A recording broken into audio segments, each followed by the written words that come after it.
تخيل معي كده عبر الزمان إن أينشتاين العالم الكبير زار مدينة طنطا في المحطة وركب القطر وجه، والناس استقبلوه باستقبال حار، وزار ميدان الساعة من أشهر الميادين الموجودة في مدينة طنطا في منطقة البواكي. طبعا دخل على الحقول الزراعية الجميلة وتأثر بركوب الجرارات الزراعية وحرث الأراضي الزراعية، وحب زراعة القطن في محافظة الغربية وبالتحديد في مدينة طنطا.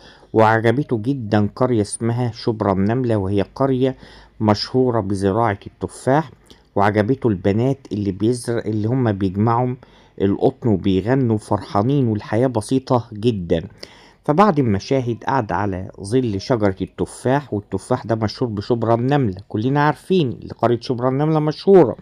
فالتفاحة اما نزلت عليه اكتشف سر الجاذبية الأرضية وقانون الجاذبية الأرضية اللي غير مجرى العلم كله.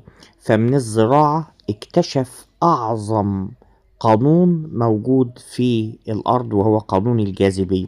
تخيل معي كده بقى إن أينشتاين قعد معانا وحل كل مشاكل الغزل والنسيج اللي موجودة عندنا في مصر.